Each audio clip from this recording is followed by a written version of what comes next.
Hey y'all, it's Chimdi. So I want to talk about judgment and how judgment stops us from being creative and what I've been doing lately that has helped me so much when it comes to overcoming my judgment so I can create more. I just put out a podcast. Obviously, I put out these videos every week. I'm a creative coach. I'm constantly creating and putting things out. I go live regularly. I have a Patreon. There's so many ways that I've taken ideas that have come into my head, come into my life, and turned them into real things. A big part of why I'm able to do that is because I have a voice of judgment, we all do, but I'm able to effectively quiet it, and that allows me to actually create. So I want to talk a little bit about that. Before we get into the video, give it a thumbs up, subscribe if you haven't already, join me on the Patreon, you already know. I also want to give a shout out to Satria. She drew this photo of me on her YouTube. I really understood my impact when someone on the internet drew my photo. I was like, oh, you took your time and drew an image of me? I was like, wow, I really am out here inspiring people. So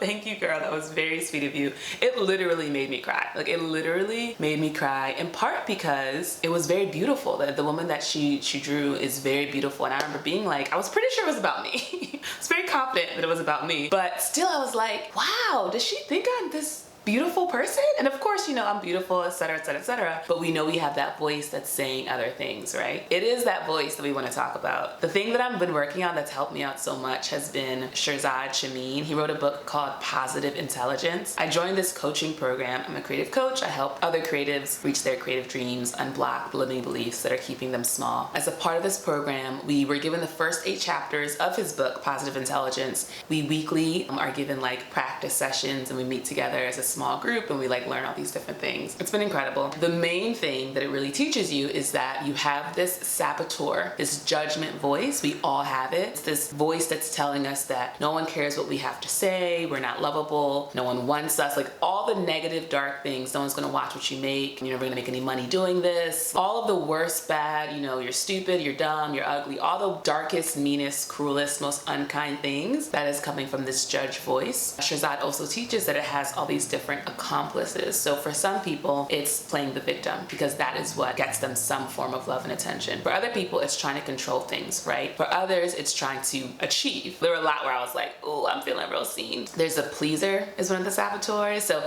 you basically learn that the main thing is this judge voice that's saying you're bad. And then there's these smaller ways that we are adapting and trying to say, well, no, if I'm just like this, that, or the third, or someone's being super rational, if I'm just really rational, all of these saboteur voices and the main judge voice, they all are saying that essentially, I will protect you and I will keep you safe. The world is a dangerous place. No one loves you, no one wants you. But if you listen to me, I'll take care of you. When in reality, listening to that voice will only lead to more suffering, more sadness, more isolation, and ultimately not creating and not showing up in the world as your full self. So I've been so grateful to this program. When I joined it, it was actually my friend Helen, who's also a coach. She told me about it and I thought like, oh, it's, you know, it's ostensibly a program about helping you become a better coach. And I have been using it in the conversations I've had since, which has been incredible, but actually it's doing this deep inner healing work, this deep mindset work that is, of course, what's keeping us from achieving anything we want in life. And so I am just incredibly grateful. We're on week 6 out of like 7, so we're in like the final stretch, and it has truly changed my life. So yeah, I want to talk about it because one of the tactics that they use, I referenced it in a conversation I had with a woman who signed up for my Q&As. If you want to just ask me a question about starting a YouTube channel, quitting weed, quitting your job, cutting your hair, like whatever, you know, if there's just something where you're like, hey, I'd love to get 30 minutes or now of your time, I actually have a Calendly link below and you can just do that. I had a call with a woman this past week. She was interested in coaching, but she wasn't quite sure, so we just did this Q&A call instead. She also, you know, creates here on YouTube, but she's also a musician, also just multi-talented as we all are. She was talking about, you know, creating her next video, and she's not uploading as consistently as she would like to be. And I asked, like, what happens for you when you go to start working on your first video? And she said, it's that voice that says, this isn't gonna be good. It's not gonna be good enough. No one's gonna like it. No one's gonna watch it. It just speaks to how consistent that voice is in all of us. Every single person who's successful, every single person who's written a song that you know, who's made a TV show that you watch, who has built a business that you admire, has had that voice saying, you can't do this, you shouldn't do this, if you do this, no one will like it, if you do this, no one will want it. And we each, because we're a part of this too, because we know, I'm certain that there are times when you've wanted to do something, you had that voice that was saying don't, and you were like, you know what, I'm gonna do it anyway, and you were okay, and ended up being fine. Each of us has that voice in different ways. ways is able to overcome it. And what I gave her sort of the knowledge around the judge voice, and the key thing is what you do when that judge voice pops up. What Shirzad shares and what I've been doing since is when that voice comes up, it's trying to convince you that it is you, that it's actually you giving you advice to keep you safe, but actually no, it's not. It's this judge voice. So naming it as such, saying, oh, the judge in me, not saying I am doing a bad job and no one wants this. Say the judge is saying that this is bad and no one wants this. So just making it clear that it's not you, it's this other voice. And that way it goes from being this unconscious, subconscious thing to this thing in your conscious awareness that you can look at and be like, whoa, you were saying some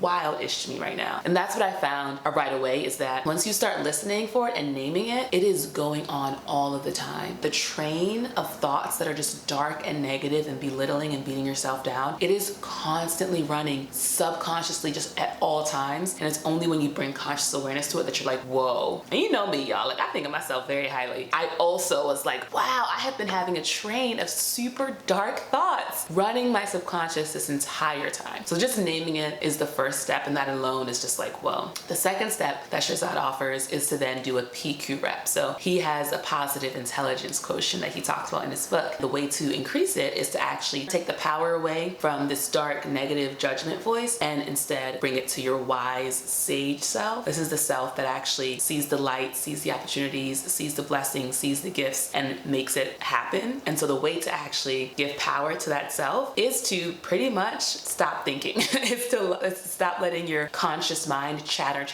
endlessly. And the way to do that is through taking a series of deep breaths, rubbing your fingers together with such attention that you can feel the ridges of the fingers. There's ones involving hearing and sound, like listening to the farthest voice, the quietest sound. So all these different techniques are basically bringing yourself back to your body.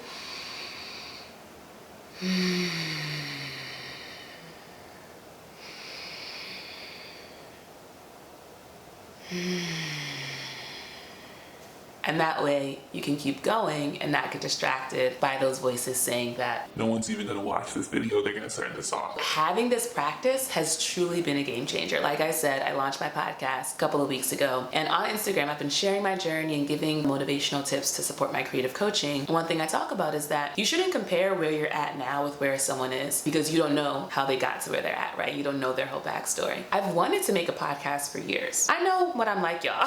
Like, I know this would perform well in podcast form, and I do not think it's a coincidence that as I've started to heal more, as I've started to love myself more, as I've started to identify this judge voice and instead replace it with the wise sage voice, that I'm now becoming more and more creative and more prolific and productive. If you're on my Instagram, you see I like upload like 2 reels a day, easy. Like, it's genuinely very easy for me to constantly be uploading reels, because I'm just like, oh yeah, you just create, because I'm not letting that voice stop me anymore. For instance, when I was working on the podcast, I knew I wanted to have a sexy, cover art and have it be perfectly produced and all this stuff. But I was like, if I keep wanting it to be perfect, I'm gonna get overwhelmed because of all the things that I don't know and how I don't know how to make it this great thing. And so instead of taking it step by step by step, I'm just gonna be like, I can't do it at all. By doing these practices, I actually was like, okay, we need cover art, period, right? We just need something to put on Spotify. I literally went into my notebook and I drew it out. I wrote voice notes from your friend. I took a photo of it. That became my cover art. Anchor FM, free podcast app. I went on there, I pressed record. You can speak directly into your phone,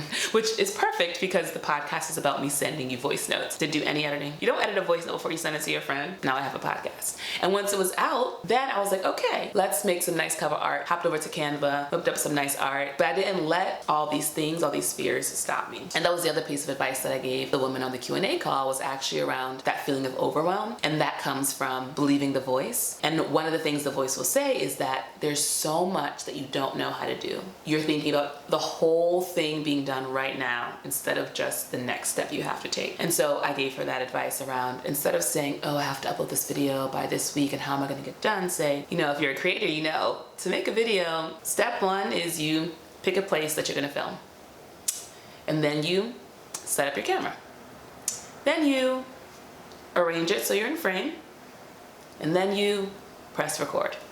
Then you start talking. And that's how it works. It's step by step by step by step by step by step by step by step by step by step by step, and then you have a video. It was really beautiful having that call with her. I'm so glad we got to connect. And like I said, if you want to do that too, you can hop on the Q&A calls. You already know that you want coaching support or you want to explore specifically coaching. That's also something I offer. I'm actually going to give my Patreon people a discount. Normally the whole package, pay for the whole thing, and it's for 2 months. If you join me on Patreon, I'm actually going to give you an extra call for free. If you want to just talk to me and just learn about any kind of other thing I've talked about, that's $125. So I'm giving you a free coaching call because, you know, this is my heart, this is my passion. It's what I love to do. I love to support people because there's such a beautiful freedom that comes with getting to express yourself, and getting to share your story, and getting to connect with people. And that's what I want for everyone. I want everyone to know what it's like to feel into their full creativity. When I was watching Satria's video, she talks about that. At first she was creating because she loved it, and then it became her job and she lost some of that passion. She was always thinking about the end product instead of the process itself. But now she's been able to get back into just loving art for its own sake. I just feel very honored that like I have played any role at all in that process. It's so gratifying and rewarding, and that's why I want to do it for everyone who's interested. So if you're interested in coaching, let me know. Thanks for watching this video. I hope it's been helpful. I've linked some of the resources down below. And yeah, join me on the Patreon. If you do, you might get a discount. I love y'all. Thanks for watching. Bye.